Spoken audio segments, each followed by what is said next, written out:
And I'm going to give us a clap. Perfect. You really don't need to. It helps you sync up Hippo and I. You're already synced up because you're recording on the same device. It helps sync up Hippo and I. Don't worry. I think Cameron Whatever just you likes need to to do abuse for your you. ear holes. All I want to do is help you, Thomas. That's it.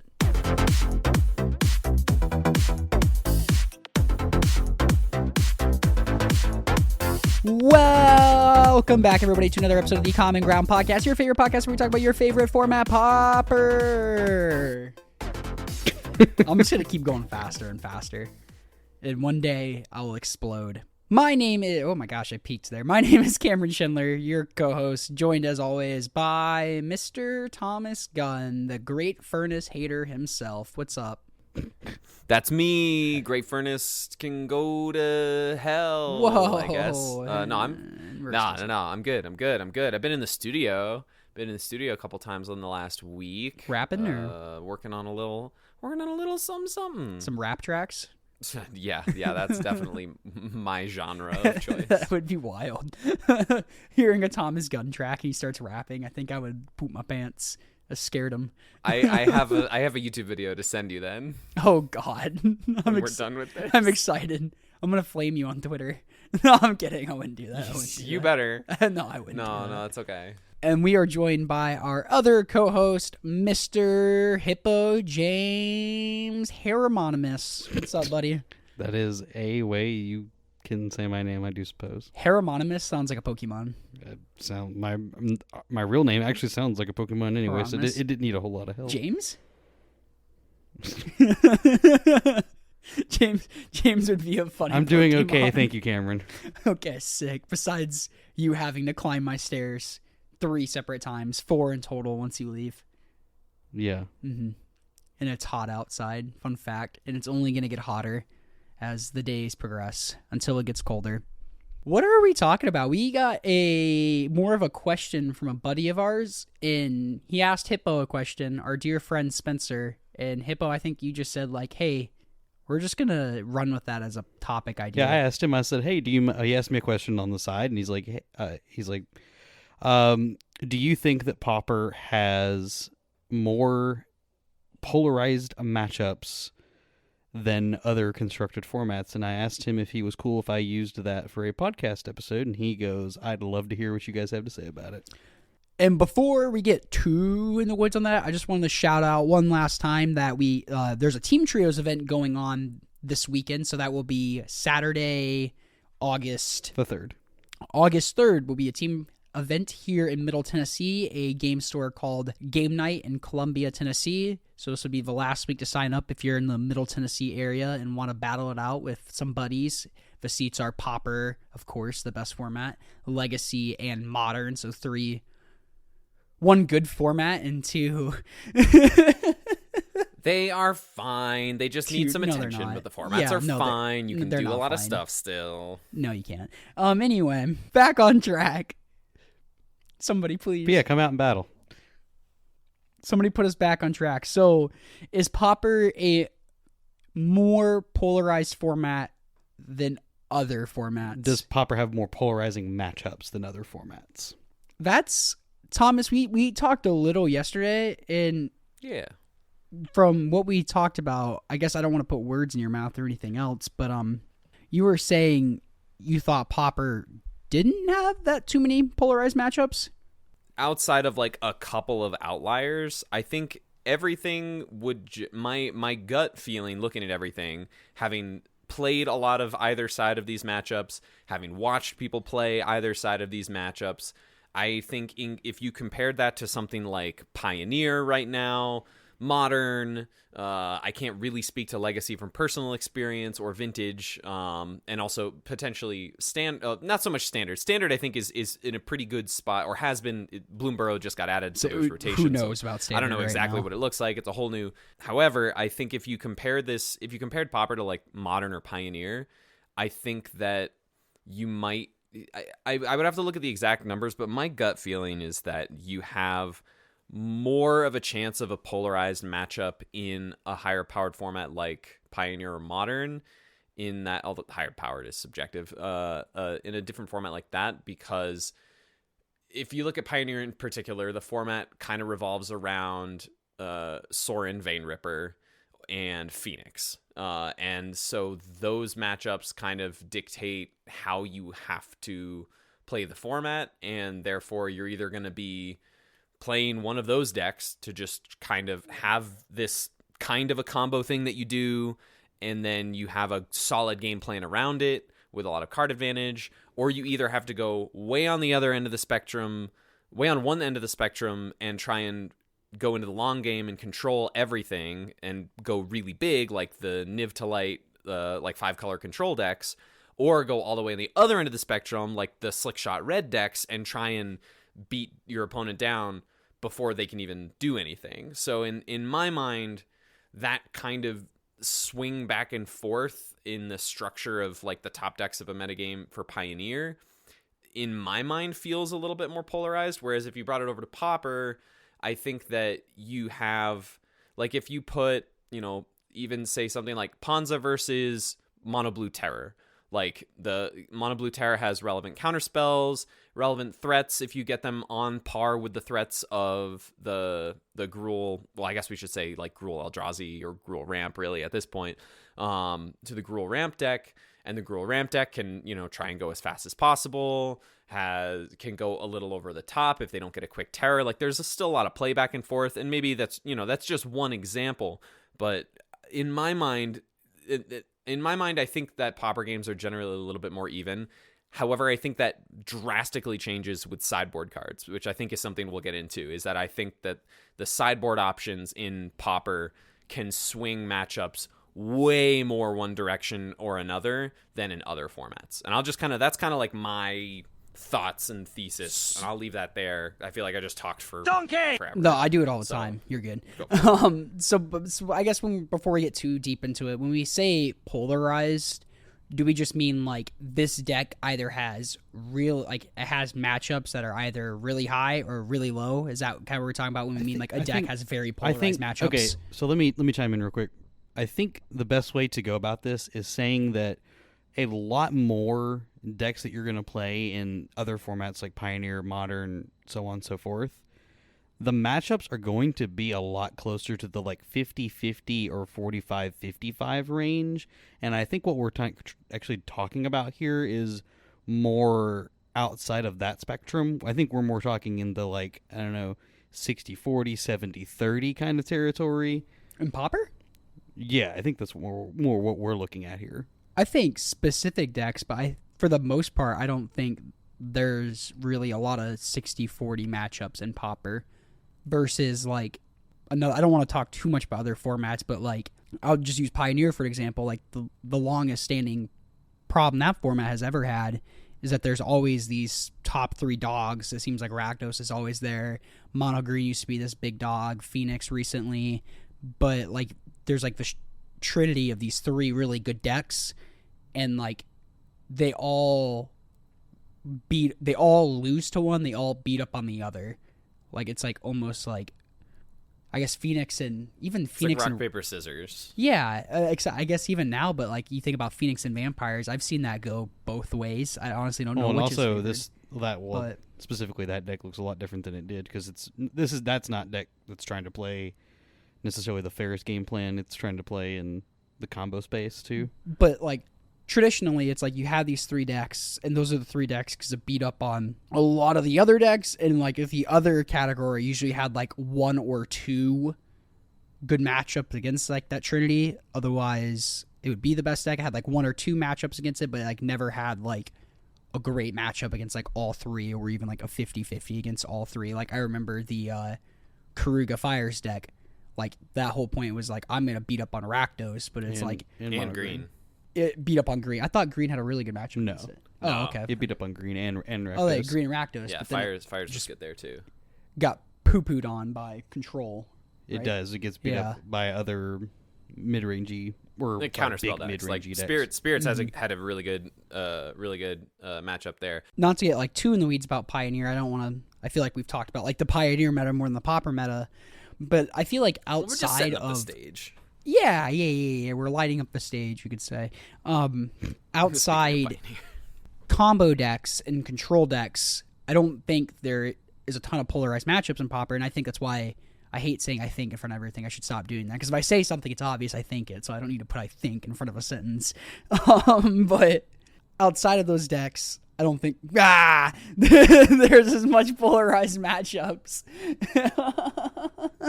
But that could be a reason. There we go. That's just another way of saying I think. That could be a reason why these control decks haven't been as popular lately.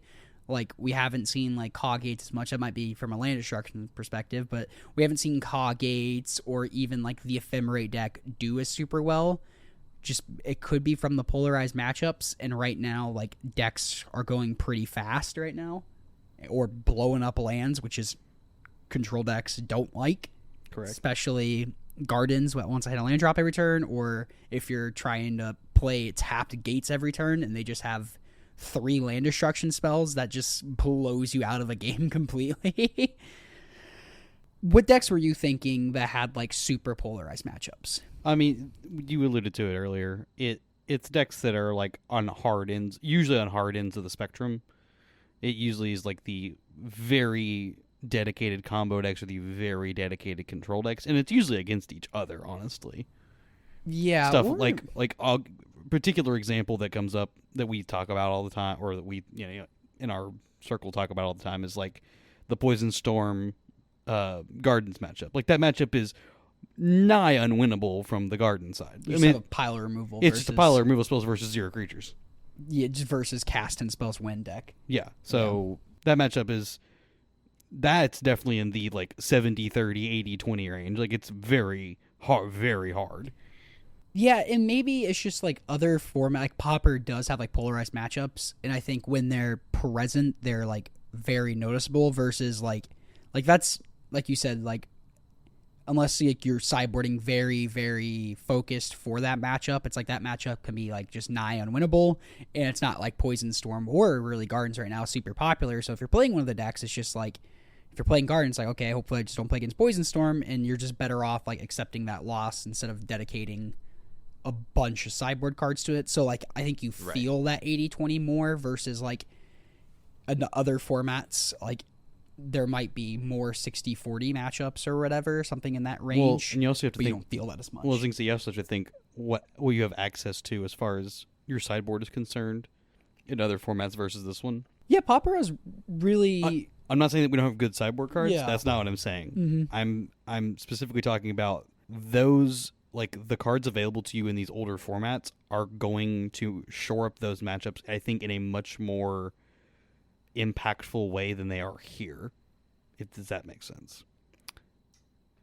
Yes and I'll give you like an example of a card specifically, like Rest in Peace. Mm-hmm. Yeah, but then like you have answers to Rest in Peace in other formats too. I understand. I get that, and I understand that's both sides of the matchup have to play in an X way or whatever. But I think the cards are more high impact like that.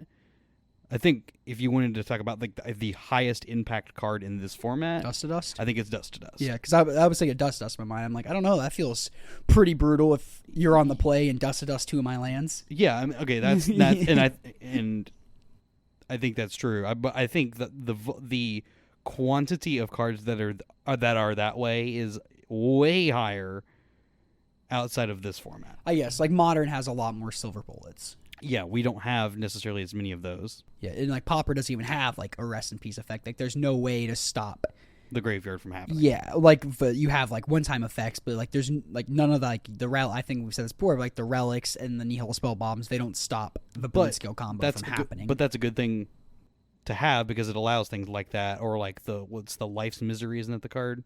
It's like 1 black. It's the card that's played in that like 1-land spy deck. But it allows cards like that to exist and be a thing that you can do. Mm-hmm. So I'm not saying that it's a bad thing that we don't have these impactful cards or these like super high impactful cards like that.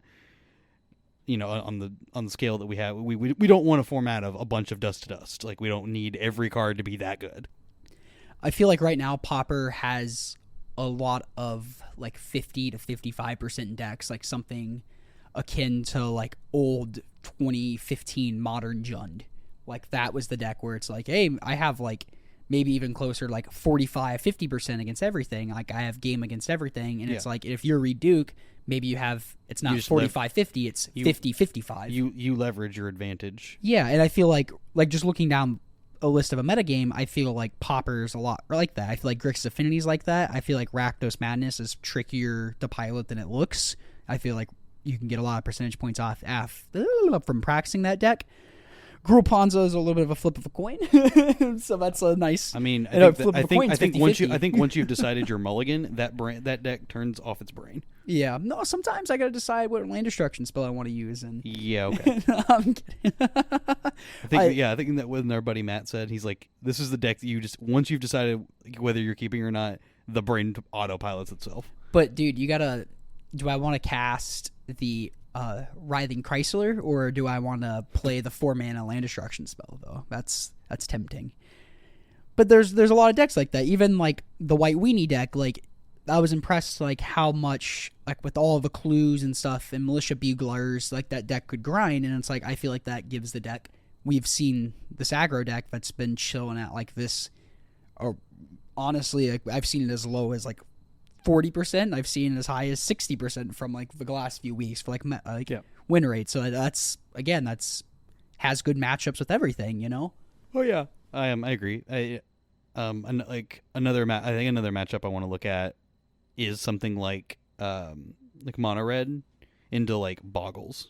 I was gonna bring that up too. Yeah. Yeah, and I think that's not like Pauper being a polarized format. I think that's a strategy like Boggles itself leads to polarized matchups. So I don't think that's Kadoltha's fault. I think that's just a deck like Boggles that just has polarized matchups. I mean, I think it is also Mono Red Kuldotha's fault in, I mean, maybe fault isn't the right word, but like you have to recognize that you're gonna walk into a number of matchups like that if you're playing the red deck, whether you're playing a burn variant or you're playing Kuldotha.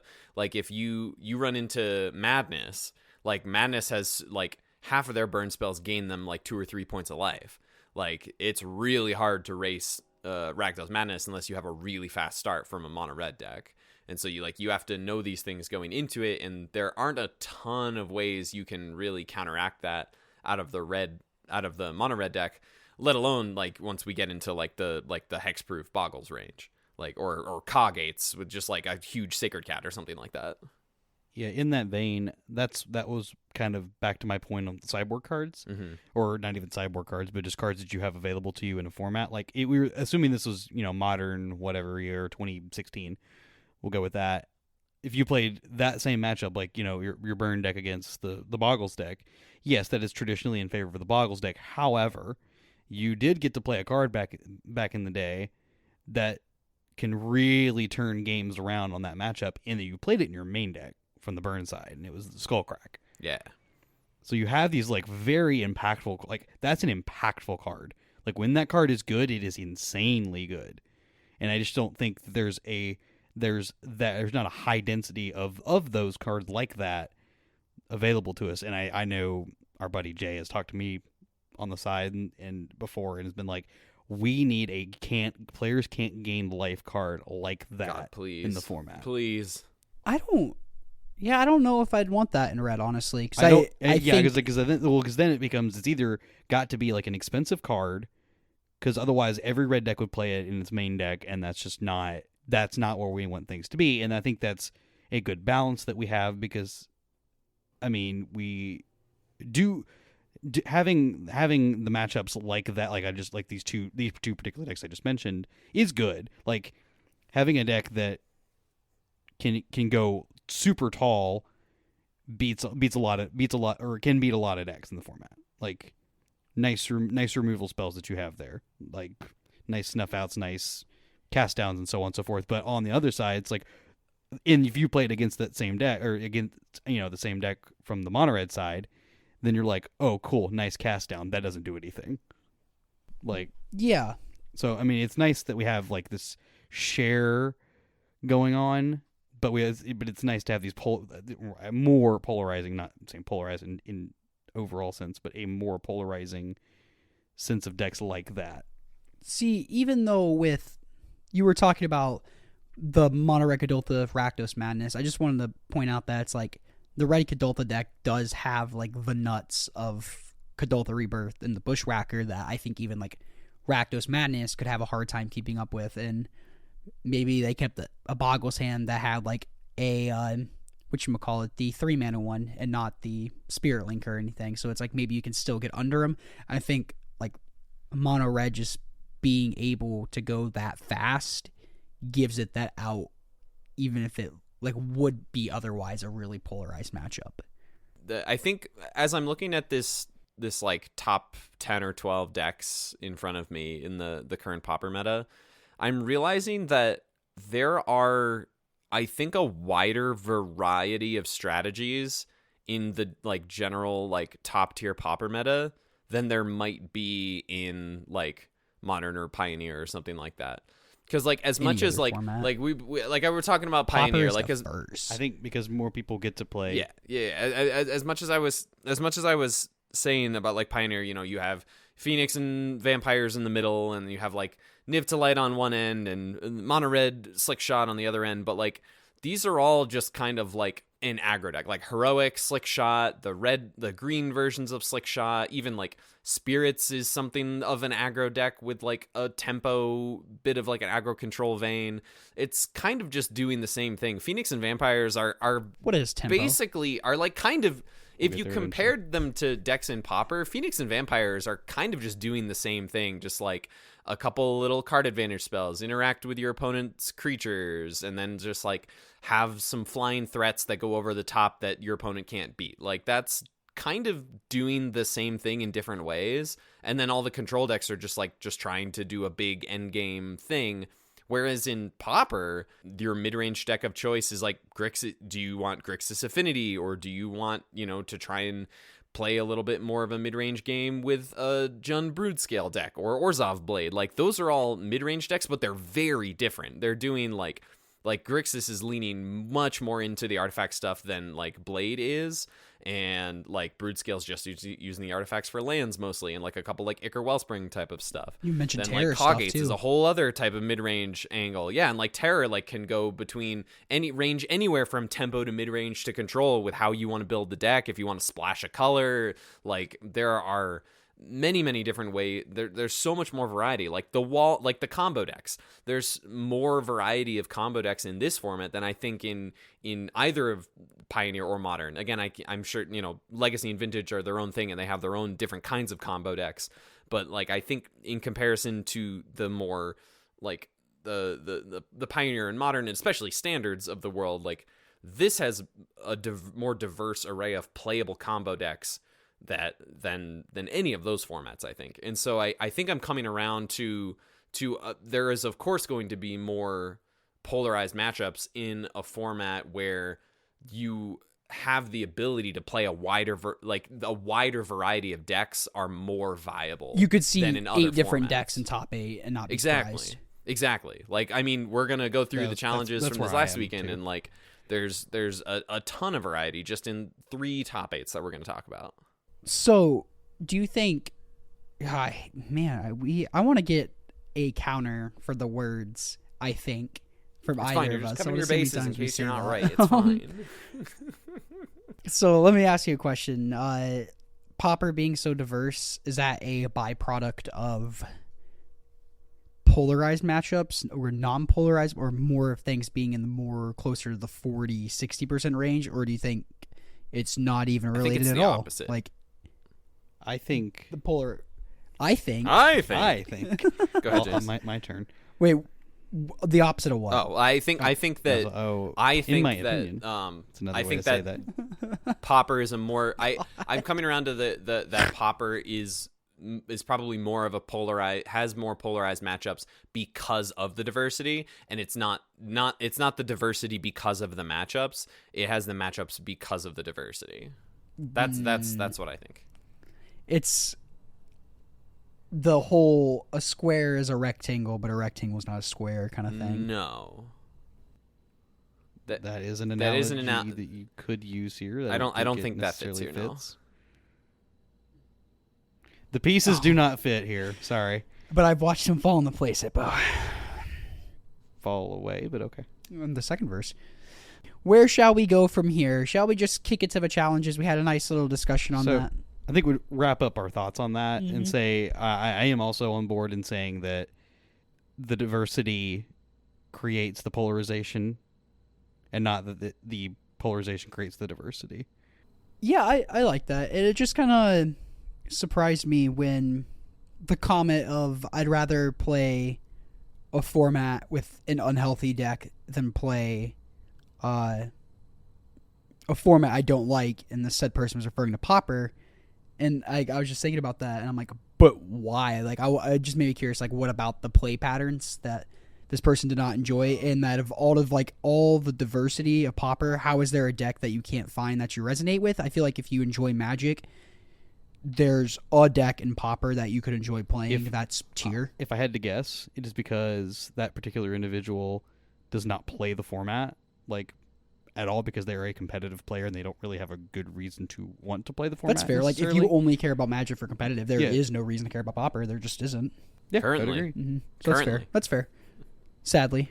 Currently. We might be able to change that. Yeah, which is fine. Which maybe that's a topic for another day. I think that is a blessing in disguise. I was about to say the same thing. I think I enjoy having less, like, of course, like, the more eyes in the format, like, the more opportunities there are to play Pauper. To play events and stuff. And make content and stuff, even stuff like that, and play events. But also, just, I don't want to turn this into a whole conversation itself, but maybe if we just get too many eyes, like, if Javier Dominguez has to care about Pauper, I'm scared what he does to our beloved format.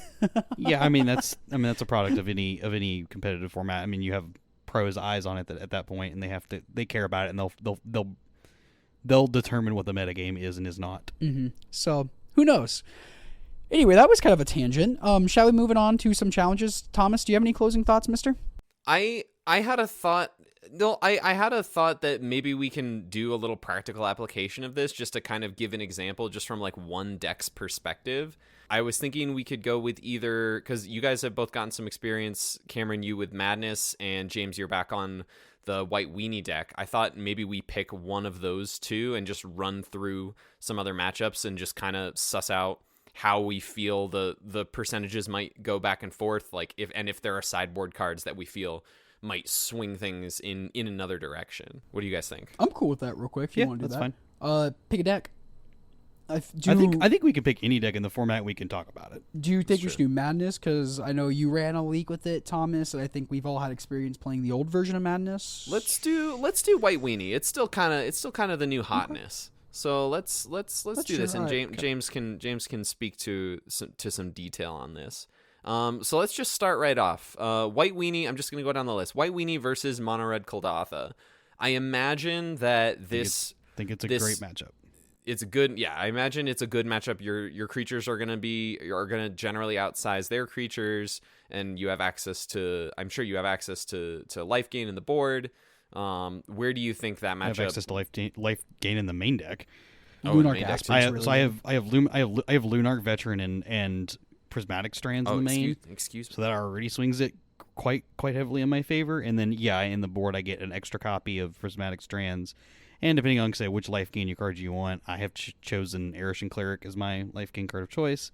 I think the matchup is pretty strong in my favor. Have you played the matchup a handful of times at all yet? Yeah. What do the games you lose look like? It's got to be to a Kadoltha start. Yeah, that makes sense. What I was saying earlier, like Kadoltha can turn. It's got to be a Kadoltha Bushwhacker start. Yeah, it could turn bad matchups into good matchups just by throwing some dudes at you really quickly. Yeah, because if you just keep like a medium hand that like 1-drop, 2-drop, no 3-drop, 4-drop, you're like, yeah, okay, cool, I lose. Yeah, but overall, I think the matchup is quite strong. Cool. Grixis Affinity. I think this is in favor of white. I do not think it is a slam dunk, though. Cameron and I played some games, and so he can also speak to this. I think it's damn near 50-50. I think it's... I don't... Dude, you just lost a 4-4. I won the game because I played a 4-4. Okay. We also only played 4 or 5 games. I know, but that's how I won the games, was when I played 4-4s. Cool. Back to my side. I think this matchup is super dependent on, who's on the play.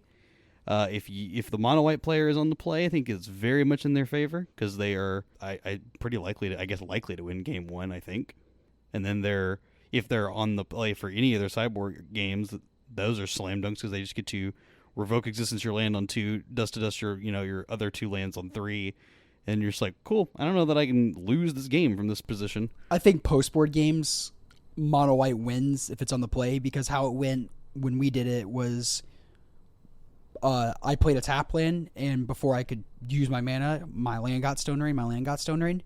And versus when I was on the play post-board, it's like play a tap land, you play a land, play a Thrave Inspector, do something. But I play an untap land, pass, and you go to blow up a land, and I'm able to Deadly Dispute it, recoup for a treasure, draw into more lands hopefully, and I think that's enough to hopefully get you by, and maybe you can do like Blood Fountain play and start playing some cards that have affinity on it basically. Yeah. And I feel that's how you win that. But game 1, I would disagree, and I would say like game 1 favors the Grixis Affinity deck, just because I feel like the Mirror Enforcers and the Kinku Artificers, especially those, are becoming more prevalent, more staples in the deck. Like, you're not seeing people cut those anymore. I feel like those just stonewall mono white too hard, and then you can like start clocking in with the 3/3. I also think this has something to do with knowing what you're sitting across from as well. Mm-hmm. Like, we were basically playing games knowing what each other were playing, and you're not going to necessarily know that into an empty or into an open field, where you're just going to keep hands that are generically good, if that makes sense. Yeah. So you can keep more targeted hands, obviously knowing your opponent's playing, so you can keep hands with like that have the Kinku Artificer, that have the like Card Clan Shamans, and your ways to prevent your stuff from dying or your lands from dying, like the Deadly Disputes and such. So yeah, well, I don't got to worry about my Deadly Dispute. I don't have to worry about my lands dying until post-board anyway. Yeah. I'm just saying, like, you get to keep. Yeah, see, I just feel like it had like so much in the main board. Like, Grixis Affinity has like so much game against you main board with like the Card Clan Shamans, Mirror Enforcers, and other stuff. Like I already said, like I even forgot about Card Clan Shaman. Is kind of annoying. So there's that match. So we're in agreement. It's close to 50. It's close. Yeah, I'm not saying it's. I think it's a 45-55 matchup. And I think it supports the point that we briefly touched on of that I think the sideboard cards in Pauper can end up being like, as much as you made the point that we don't have something like a Rest in Peace, for example, in Pauper, like things like Revoke Existence, Dust to Dust to blow up your artifact lands is a really, really strong way to swing the matchup back in your favor against certain decks. So I gotta imagine we had a Stony Silence in this format. Oh my goodness. And this is the matchup I've played.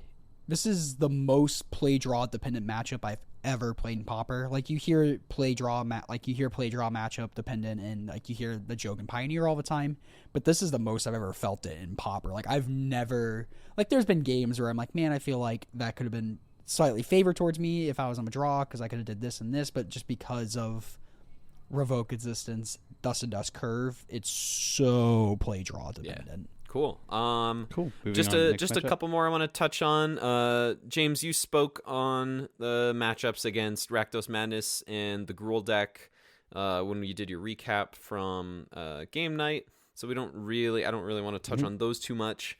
Let's go. Let's do two more.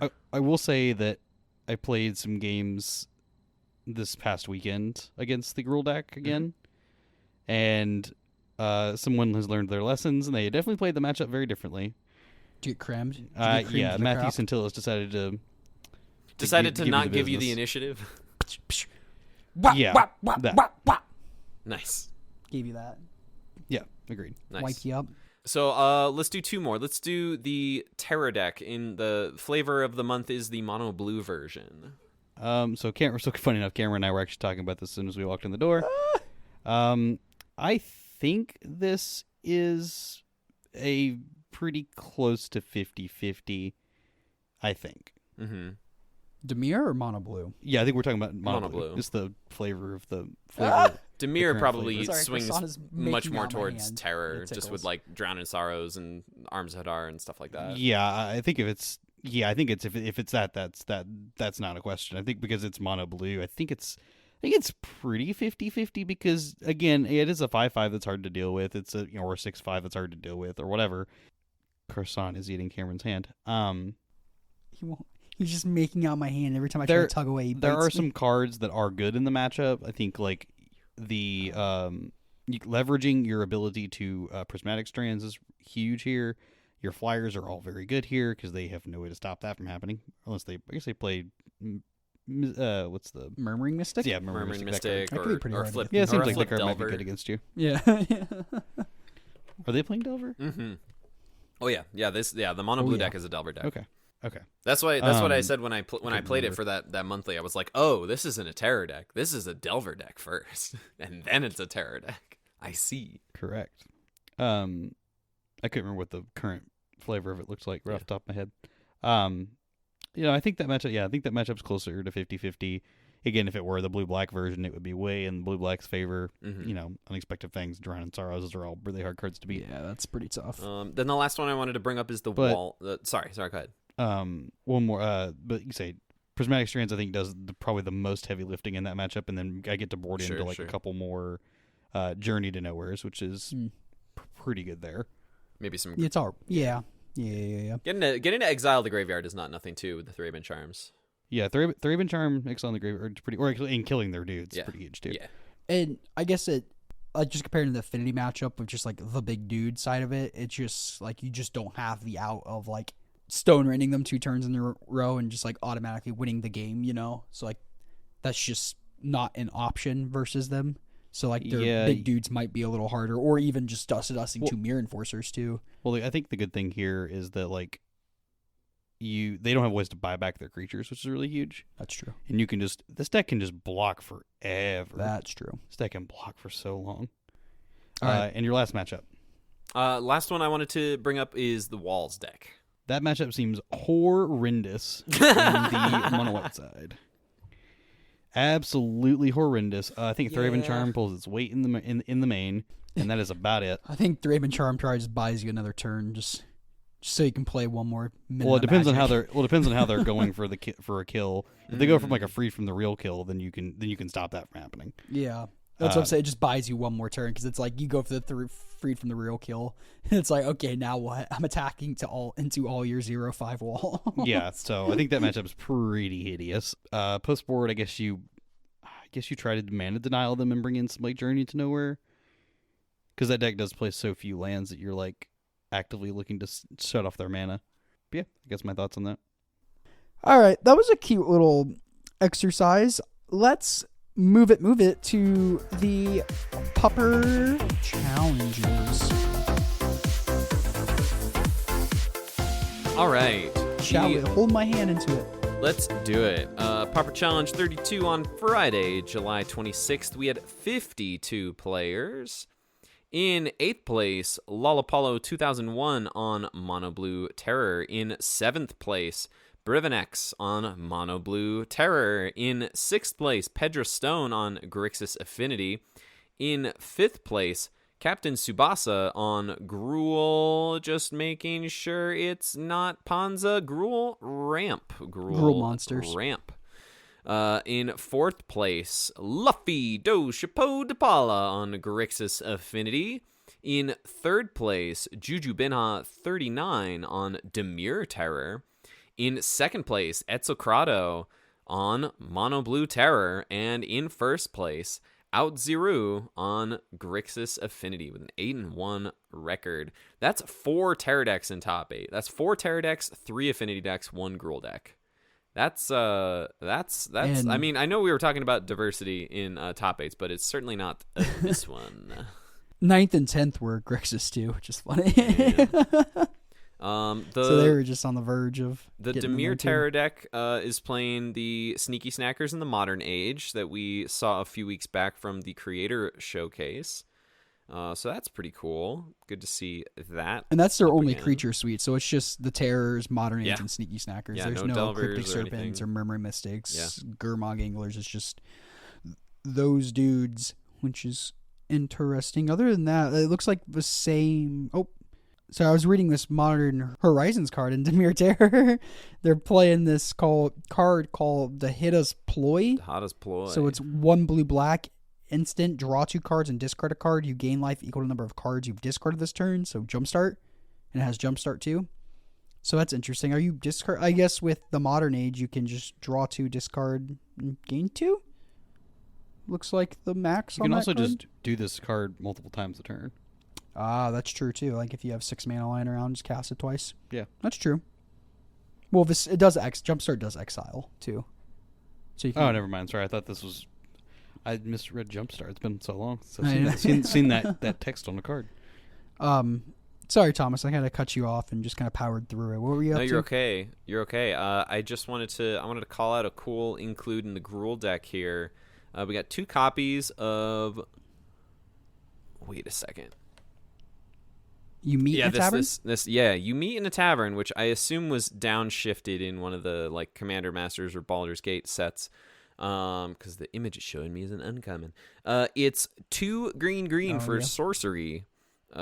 Choose one. Form a party. Look at the top 5 cards of your library. You may reveal any number of creature cards from among them and put them into your hand.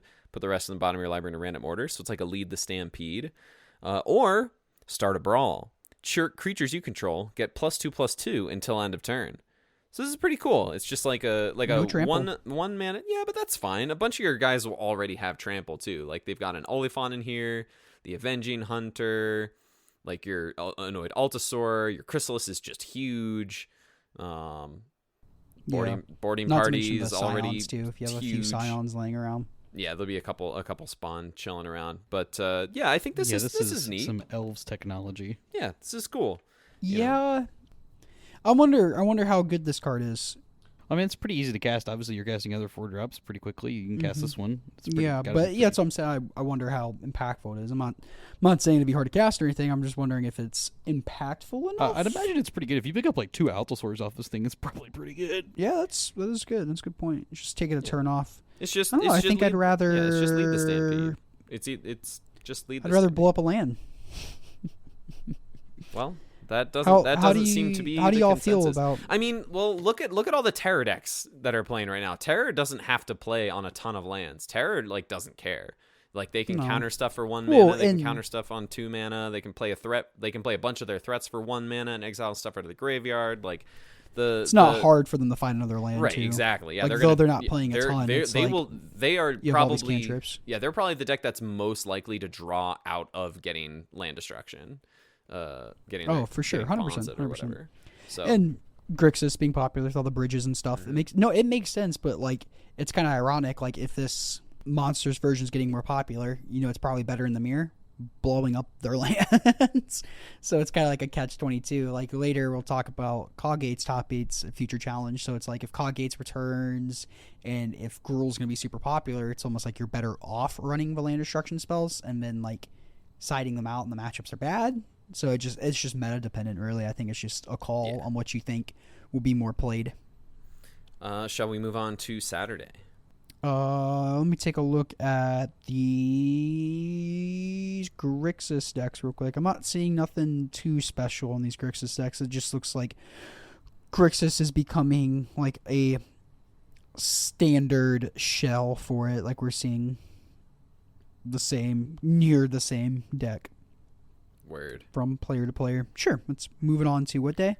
Saturday, July 27th. We've got 47 players in the challenge. In 8th place are Clint21 on Flickertron. In 7th place, Kerblinski playing Elves. In 6th place, Spock Vitaloka on Is It Terror. In 5th place, Luffy Do Chapeau de Paula with back-to-back top 8s with Grixis Affinity. In 4th place, Zio Francone also on Grixis Affinity. In 3rd place, Eduardo JMP on a Golgari version of the Brood Scale deck. In 2nd place, Kaikas playing Coggates, as you mentioned before, Cameron. And in 1st place, back-to-back top 8s as well. This time, the win, Captain Tsubasa on this Gruul ramp deck. I'm just going to double check here, see it's the same. It looks like it's the same list with the 2 you meet in a tavern, so it's got to be doing something, right? I'm going to peek into the Brood Scale deck here. We've got an interesting inclusion. We got 3 copies of Nadir's Nightblade, which is another cool way to go to kill your opponent when you are comboing off a recent include into MH3 Limited. It's 2 and a blue for a 1, or 2 and a black, 2 and a black for a 1/3 elf warrior. It says whenever a token you control leaves the battlefield, each opponent loses 1 life and you gain 1 life. So that's infinite kill them, infinite life. Like when you're doing the sadistic glee loop. So just another way to do that. That is another permanent that you can find with your Malevolent Rumbles and such. And pick back up with your Evolution Witness.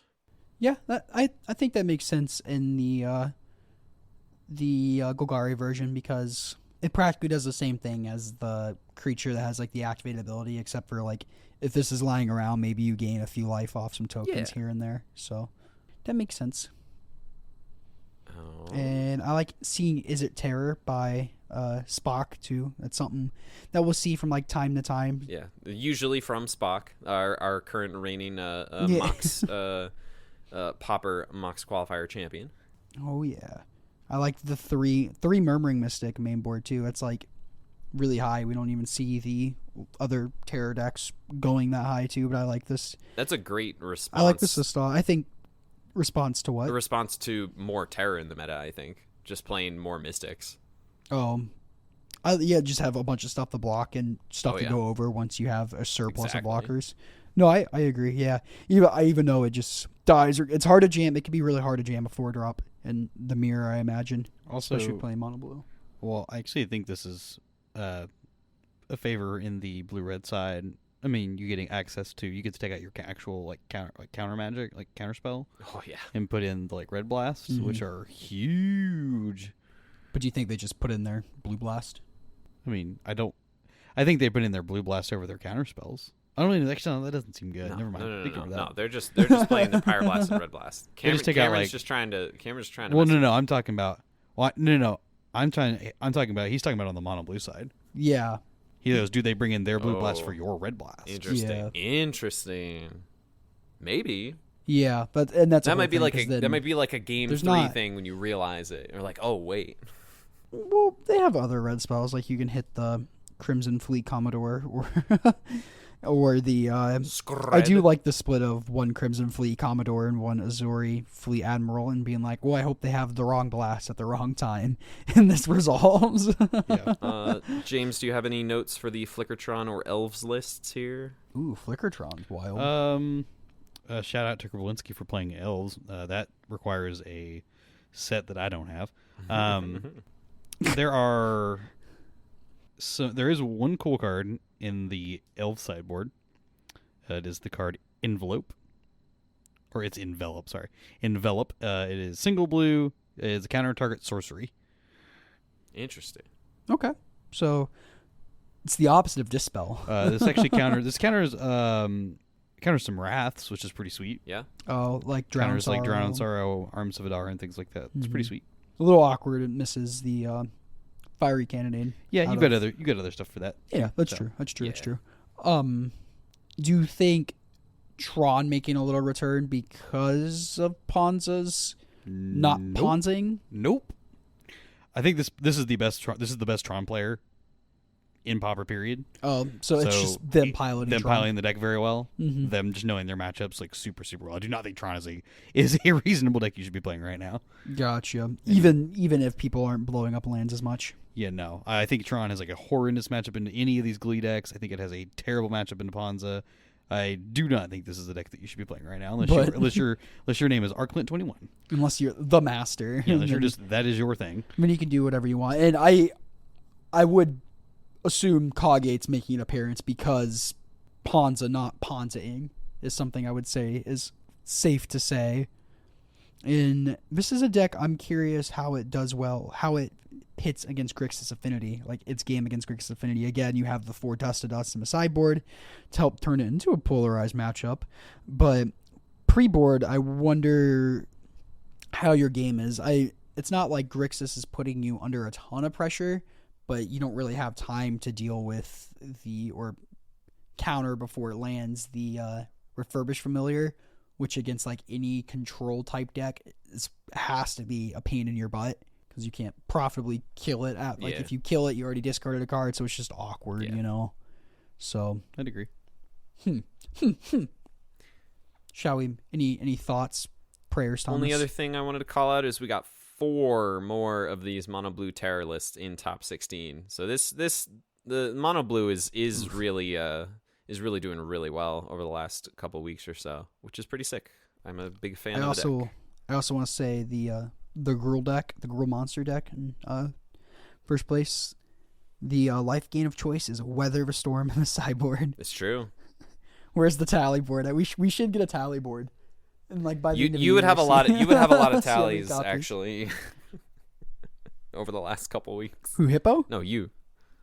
No, you would. Oh, Yeah. that's gross. I don't like being right. Weather the Storm is a lot more copies. Anyway, Sunday challenge. Sunday challenge. Sunday challenge. I think there's actually one more tournament we should go over it as well. Okay. Ooh, teleport us there, Thomas, to the Sunday, Sunday, July 28th. We got 64 players. We are going into top 8. 8th place, Poker's Wizard on Gruul. Wait for it. Let me check if it's Ponza. Non-Ponza. It is not Ponza. It is just Ramp. Everyone's playing You Meet in a Tavern. Look at that. In 7th place, Soon on Golgari Gardens. In 6th place, Mott33 on Grixis Affinity. In 5th place, Darkest Mage on Dimir Terror. In 4th place, Mahers on Mono Red Koldatha. We got a top 8. Let's go. In 3rd place, John Quad Ones, John 1111 on Grixis Affinity. In 2nd place, Bill Sive, I don't know, on White Weenie. And in 1st place with an 8-1 record, Ayo for the win on Green White Boggles. We're going to take a quick peek here at the Boggles list. We got a Ram through in the main. Okay, so there's some really sick things going on here. Yeah. One, this is the only copy played in the entirety of the tournament. Yeah, I saw that from Kruplinski saying that. That's funny. Which is super sick. This is a sideboard that I can get behind. There is 4 copies of Blighted Agent and 4 copies of Glistener Elf in the sideboard. Yeah, that's been talk on a little bit That of Pauper is Twitter. The heat. Wow. Because people will board out their removal spells because they know they can't kill a Boggle. Mm-hmm. And then you're just like, oh, here's a Glistener Elf and you're dead on turn 3. Oh my goodness. It's like Poison Storm too, where it's just like... Isn't that kind of heat? That's yeah, amazing. That's like, or awesome. against like these combo decks that aren't killing anything anyway. This was racing you. I mean, this is kind of harkening back to like the Jeskai Glitters deck that won Paupergeddon that one time. That played like all the Obsidian Bearers. and Obsidian Acolytes and Crimson Acolytes and Standard Bearers in their deck. Yeah. They're like designed to beat a matchup, and this is kind of the same thing here. One island in the sideboard is hilarious. Well, yeah, you got to cast your Blighted Agent. I mean, come on. That's fair. And your Slippery Bogle. Well, you can already cast your Slippery Boggle. Yeah, but like Yeah. getting to Rancor up your Blighted Agent. Whew. Oh yeah, That's funny. this is super sick. This is a really cool like backup package to fall into. Should you that happen exactly like you're saying, James? Of just like they pull out all the removal and you're just like, okay, I'm just gonna kill you with Infect. That's awesome. That's some technology. That is some technology. Man. Or you can actually board in these extra creatures and you just beat like Tithing Blade. Man, I'm just gonna say it. Matt, you messaged me to make sure that I would get your screen name pronounced right for your win. You didn't tell me how sick your sideboard was. What are you doing? Holy crap. Congrats to AO. wild. They absolutely crushed it. Yeah, that's really cool. I'm just like kind of just stunned in awe. I have this sideboard plan. That's so sick. Yeah, this is not something. Back to our episode topic. You don't see stuff like quite like this in other constructed formats. No, either. not really. Not to this degree. Like the closest thing is like, you know, Phoenix is like, okay, you're gonna bring in your graveyard. Hey, here, can you beat 3 Crackling Drakes? You know, like, but that's just like a different big dumb flying threat. Like this is a totally different, like kind of a different angle of attack altogether that can like have the clock. Creativity doing the whole, and Pioneer too. Creativity doing the whole. Here's Shark Typhoon cycle. I would here's like Hullbreaker, to. Or instead, That's fair. I would. Limitations breeds creativity. Yes. That is a phrase I've heard. Yes, limitations. Yeah, Mhm. we got to do another Kitty brew cats breed episode. kitty People cats. really like the brew episodes. Yeah, we do. We got to do another one. Yeah. This Yeah, this no, this we this, need some- this gets me Some inspired. sippers. Aw. You're inspired. Are you inspired like this Gorilla Shaman in this Kadoltha deck in the top 8? The one of Gorilla Shaman main board? In the main, that's funny. Just get in there with those 1/1 beats. Oh, they have raises in the I mean, if sideboard you too. really wanted to beat Affinity. And the one of Fire Blast. Yeah, that's been coming All back. right, I'm in. And the one of The one of Goblin, Fireblast. Goblin Grenade. Dude, Goblin Grenade's sick. Anything else y'all want to cover in this top 8 here? Yes. Or Or not in this top 8, but Whoa. Oh yeah, you have another Grenade. tournament. What's this other tournament you wanna talk about? so if you go to MTG top 8, Yes. Or if you go to mtgdex.net, is it on there as well? is it the Italian thing? Yes. The Ragnarok? Yes. Yes. So there is a Oh. high-level tournament over in Italy, shocker, that had 130 players. Excellent. I have it now. It's called Ragnarok. There you go. I'll let you read that off. That's all right. Cool. All right. Yeah. go for Let's read this off. Yeah. 130 players. This was on the 27th. That was Saturday. To answer your question, yes, it is Ponza. Okay. Cool. Just to answer that before you say it again. These are just listed, just top 8, top It is 4, so on. extra So Ponza. in 8th place, Paolo Ansaldo on Gruel Ponza. In 7th, Pietro Laudati on Jund Brood Scale. In 6th place, Marco Vassallo on looks like Black Green Brood Scale. Oops, I just clicked out of the list. In 6th place, that was 6th place. Nope, that was 6th. Okay. Oh my goodness. 5th place, Paolo Baroni, also on Golgari Brood Scale. In 4th place, Andrea Bellotti on Grixis Affinity. In 3rd place, Stefano Fate, also on Grixis Affinity.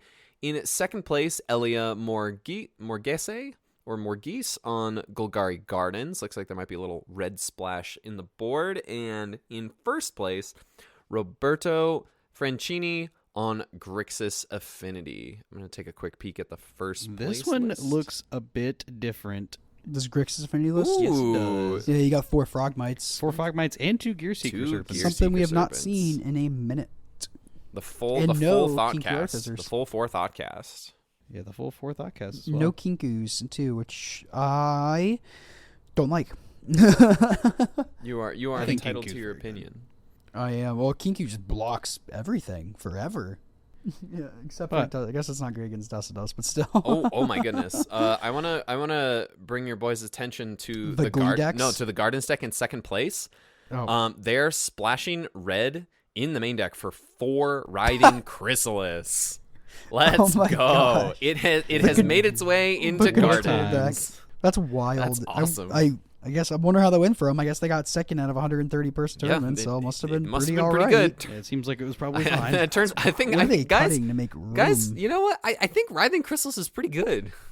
I wonder what are You they don't say. getting out of here to make room for that? Like, They're cutting down on some of the like draw effects. They trimmed like one I only see Hunter, one Spinning one Thorn, Darkness, so like a couple of the creatures. one Defile, one Spinning Darkness. Yeah. Yeah, I say Just some of these trimming draw, some draw stuff. spells. Yeah. Though, the fact that they have 2 main deck bombs is also kind of interesting as well. Yeah. That's wild. I guess that replaces a card draw. What matchups do you think this helps in? Like that makes it Chrysalis? Yeah. Like what do you think this matchup like helps shores up? Like what's the purpose of this? That's a great question. Thank you. I'm full of them. I certainly don't have any idea because I didn't think I would be seeing Chrysalis in the Gardens. No, deck. I know. I'm trying to think of it. I can't. I'm coming up with nothing off top of my dome. I think it's like- just good. It's just a good card. It just helps you. help you just keep helps- up the Grixis just- affinity. I Like guess. I mean, it just outsizes so much of the format. It does beat a Galv Blast. yeah, I'm sure you still lose to Ponza. Ponza's running around. It's funny because this Ponza deck in this top 8 was playing 10 land destruction spells. Yeah, they're playing 2 2 extra stones. stone rains. I don't like cutting a copy of Wild Growth again because I know like a lot of the decks that do play the land destruction spells are playing 3 Wild Growth, so I'm not a fan of going down to 2 just because I feel like the nut starts are so nutty that you want those Wild Yeah. Growths and stuff in it. Can I bring y'all's attention to the 2 Golgari Glee decks? Look how different these decks are, especially the creature suites. These are It's in 5th and 6th. wild. Yes. Yep, the two Golgari Glee decks. So in I'm top looking at Paolo Baroni's currently. So he has Mm-hmm. he has a couple of the Nightblades that we mentioned. Playing 4 copies of Rubble Belt Maverick, which is sick. And yeah, I think that card's awesome. Yeah. Because then that can set you up for This is the combo kill. This easier. looks like something like what your initial list that you came up Yeah. with. Yeah, it is. It is similar to that, but like It's got plus, like Slitherhead and stuff too. Yeah, plus I was gonna say Like the Unearth and as well, yeah. plus the Evolution Witness and the Accursed Marauder. Yeah. And something I wasn't thinking of when I put a list together. But like it's playing like more of like this graveyard strategy stuff that you can combo off of the Slitherhead versus the other list by Marco. Marco. It's just playing 7 creatures, 3 Bloodrike Invokers, and 4 Basking Brute Scales. No other creatures. This is just like more They're all going in, hard in. all in on the combo. Yeah, like they got like the Wizards, Rockets, Ickers, Chromatic Stars, Energy Refractors just to dig through your deck. 7 of a Deadly Dispute effects, 4 Snakeskin Veils are protected, 4 Duresses to peek at your hand. So like they're just all of them that's fine this combo. And they do have a white splash in the sideboard for Circle Protection Blue, which we start seeing as more common. I guess not common for Golgari deck, but we start seeing this pop up in more decks once Terror becomes more popular, especially like how I don't know how mono blue beats a Circle Protection Blue besides from boomeranging it, which is fair. But they can boomerang it and you can pay mana and Well, it doesn't stop it. It doesn't give it protection from blue. It says prevent all damage done from a blue source. well they can boomerang it and you can pay mana and target their terrors though. Yeah, you can. Yeah, okay. So I guess you can boomerang it, and if they have counterspell and boomerang and 4 mana, they can get rid of it, but that's a lot. So it is a very good card against the Terror decks if you have access to white sideboard cards, which tend to be really good. Hint, hint, Hippo, if you think Terror is going to be popular. Get some Circle Protection Blues, baby. Alrighty. Any final thoughts, or are y'all ready to wrap it up? Hippo looks angry. I do? Yeah, you're angry. You look angry. No, I'm fine. Actually, I do want to leave on this note, and we will talk further about it next week. But NRG is looking to do Pauper events, Pauper like 1Ks and such. And I know that a fair amount of the people in our community are going to go to this NRG Louisville just for it being an NRG that's that close to us. But I want to throw out that having as many people attend these makes it that so that we can have more of them in the future. So if you are anywhere in the reasonable distance of Louisville, whenever the NRG Louisville is, I'm sure that we will go over that further next week. Yeah. But please attend if you can. Another shout out to our buddy Spencer. He top aided an NRG Modern event earlier in this season, and so he's been going to a bunch of the NRG events, and he reached out to their side events manager over the NRG Discord, and if we can show them that we can get somewhere in the 20 to 30 range of people who are interested in who are definitely interested in going and pre-registering, then they'll make this happen. So it can be a minimum 1K. It could scale all the way up to a 2K, depending on attendance. We're not quite sure. We're still working out the details, but right now we're just in the process of reaching out to local communities. So if you're, like James said, if you're in the Louisville area, hit us up. If you have ins to get us in touch with your community head people or whatever, we would love to chat with you. And we're going to talk about this much, much more next week. Anyway, yeah. So the NRG in Louisville, Kentucky, the event would be on the Sunday. That's Sunday, September 15th. We'll talk a lot more about it in depth next week on the show, and just kind of talking about just local Pauper scenes and organizing and stuff in general as well. I think we'll have a good chat about that. And then also we will begin to see how Bloomburrow might maybe there'll be a little Bloomburrow in the challenge results. We'll see. That'd be kind of cool if there was. We will just have to see. If you made it this far, thank you so much for listening. If you have any questions for us, you can email them to us at commongroundmtgpod@gmail.com. You could also DM us or tweet at either 3 of us on the X, formerly known as Twitter. It's still Twitter. Okay. Yeah, who knows? We'll maybe run with your topics like we did with our good friend Spencer. And I'm just like, each train of thought is ending and a new one is trying to pick up as soon as it ends. But leave us some reviews on the thing. Yes, I was gonna shill for some reviews. Leave us reviews. It makes us happy. It makes that number go up, and we like when number goes up, and it looks good when we ask somebody like, hey, do you want to come guest on our podcast and talk about this niche format? And then if they look at our reviews and they're like, ooh, decent sized number, they might say yes. Who knows? Yeah, that's it. Only you can prevent forest fires, remember. That's what Smokey the Bear says. Right. Mm-hmm. Certainly don't do that out here. Goodbye, everyone. Fire restrictions are very live. Yeah, Arizona's a desert. Yeah.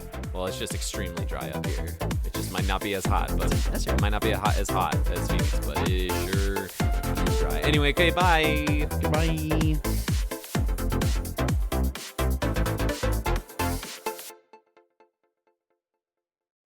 Clickety click, click click. Clickety click clack. Click clack, the cow goes. Donkey!